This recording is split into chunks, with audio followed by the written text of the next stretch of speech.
Hey, Dan here, and we have three Ask Dan questions sent in from Darina. Actually, she sent in like six, but there's a little much abusing my free question policy, if you ask me.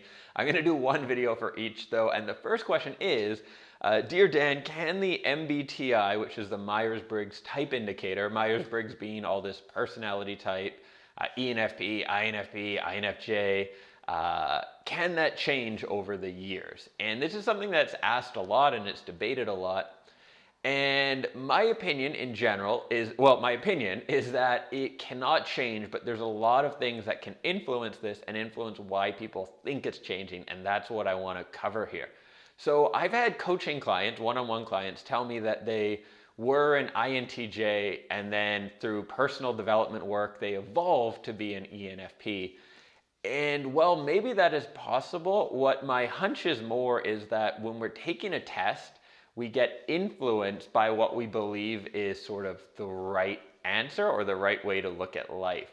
Some personality types are more susceptible to this than others. So let's say that you are an ENFP, which tends to be a type of personality that isn't the most organized, that is a little more spontaneous, but you grow up in a household where being organized is really important, and you were told that you should be organized, and you've been reading all these books about how successful people are organized and plan ahead, then maybe when you're taking that test, you're going to unconsciously kind of mark it in different ways that aren't indicative of how you would actually act, or you do actually act in a very organized fashion because that's what you feel you have to do, but you're constantly burning yourself out and like using all your energy to do it. So at your core, you've always say been an ENFP, but you might score as like a T and a J somewhere at the end there because that's just what you think you should be behaving like, and it could have influenced you.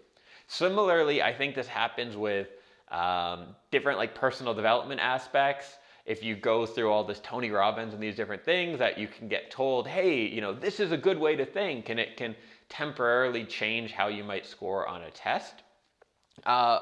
More than that, though, I think there is a level of evolution we go through that on the surface seems to change our type, but it's actually part of a natural evolution that's built into type psychology. So I'll use the example of an ENFP since Darina is an ENFP, is that over kind of different decades of our lives, basically, we grow different aspects of our ways of interacting with the world. I'm forgetting our functions. This is it. So generally through our, I believe it is teenage years. I might be messing this up on the decades. But initially we would grow our N, our intuitive function, right? Which is how we interact with the world, how we kind of take in information. So that's the first thing that tends to really mature and strengthen with an ENFP, which explains a lot in terms of kind of having all this like these different thoughts of the world and understanding things and all that. But at this point, we haven't grown our F function, which is for feeling, which is part of empathy, which is why probably as teenagers, ENFPs can be little assholes, at least I was. So generally later on, we will then grow our F function, right? Which is to do with empathy and feeling and all that. And that's why, in theory, in our 20s, we then develop a conscience? Fuck. Yes, that's what we develop. And then we, so this is part of the evolving. And the next step after that is developing our T function, which is thinking. And it's our third function. So it's the one that we're weaker in. And then our fourth function is S, which is sensing, which we're the weakest in. And that would be around very much the physical world and that side of things. Now, the T function, I think, is really interesting because I feel accelerated my growth there. So traditionally, we would develop our T function through natural kind of maturity in our 30s. Some people may never develop it, and that's where you meet some ENFPs who are in their 50s and bouncing off the walls and totally have never held down a job. Other people may develop it earlier. I developed mine in kind of my 20s, and I think a lot of that was because of personal development work and starting a business and failing at that business and going through a lot of stuff quickly. So I kind of condensed 20 years of experience into 7 or 8, and I think that accelerated that. I also made some proactive choices to try to develop my thinking so that I was making decisions more logically than I previously was.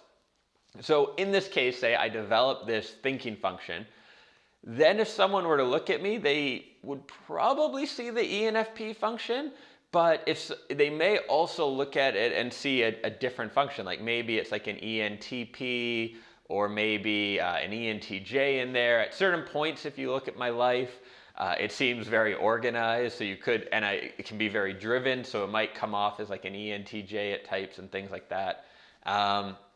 So if you're looking at one type of people, like you're looking, say, at an ENFP type, and they seem to be quite different people, that's usually part of it. There's a whole bunch to it as well, in that we're all different people and we're unique and whatever else. But also that we go through these developmental phases. And so that is another area where I think could possibly influence your type changing.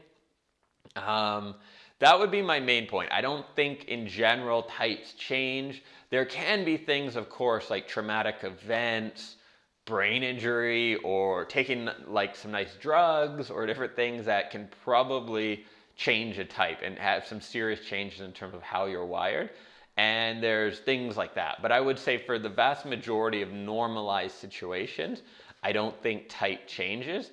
I think we can evolve within our type, and I think that our circumstances can change, which can also influence our behavior a lot in terms of environment and things like that. So if someone who's maybe a very disorganized, always changing direction ENFP suddenly has a kid and is super committed to being a great dad and providing for his family, may then really develop like his structure and drive and focus and all that in order to succeed in that situation, which on the outside might appear more like a change in type, but really it's just an evolution within the type.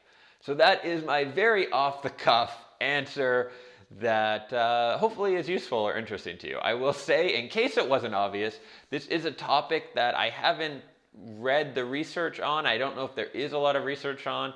My answer is really based on my own experience with clients, with people, and just kind of theorizing based on what I know about people and Myers-Briggs as well.